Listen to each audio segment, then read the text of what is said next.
আসসালামু আলাইকুম, hello viewers. তো আপনি ফেসবুকে মনিটাইজেশন পাচ্ছেন না বা মনিটাইজেশন নিয়ে চিন্তা রয়েছেন, তো আপনার জন্য এই ভিডিওটি। কোন কাজগুলো করলে আপনি মনিটাইজেশন পাবেন না বা কোন ইস্যুগুলো থাকলে আপনি মনিটাইজেশন পাবেন না, সেই প্রসেসটি কিন্তু দেখিয়ে দিব।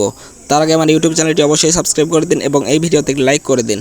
মনিটাইজেশন না পাওয়ার প্রথম শর্ত হলো আপনার পেজে কোনো ইস্যু থাকা।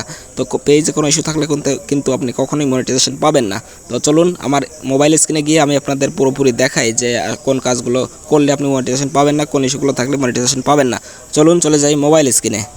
তো দর্শক বন্ধুরা, চলে এসেছি মোবাইল স্ক্রিনে। আসার পরে আমার প্রোফাইলে এখানে একটি ক্লিক দেবো। প্রোফাইলে ক্লিক দেওয়ার পর দেখতে পাচ্ছেন প্রফেশনাল ড্যাশবোর্ড, এখানে একটি ক্লিক দেবো। তো ক্লিক দেওয়ার পর দেখতে পাচ্ছেন আমি চলে এসেছি। তো আমি দেখিয়ে দিব আসলে কিভাবে আপনারা মনিটাইজেশন কোন কাজগুলো থাকলে আপনার প্রোফাইলে কোন ইস্যুগুলো থাকলে মনিটাইজেশন পাবেন না। তো চলুন দেখিয়ে দিই। তো আসার পর দেখতে পাচ্ছেন একদম ওপরে 3 ডট আইকন রয়েছে, সেখানে একটি ক্লিক দেবেন। তো সেখানে একটি ক্লিক দিলাম, দেওয়ার পর পেজ স্ট্যাটাস নামের যে অপশন, সেখানে একটি ক্লিক দেবেন। তো ক্লিক দেওয়ার পর দেখতে পাচ্ছেন একটু রিলোড নিচ্ছে। তো দেখতে পাচ্ছেন আমার প্রোফাইলে বা পেজে কিন্তু পেজ হ্যাজ নো ইস্যু এই লেখাটা যদি থাকে তাহলে বুঝবেন যে আপনার পেজে খুব তাড়াতাড়ি মনিটাইজেশন পাবেন।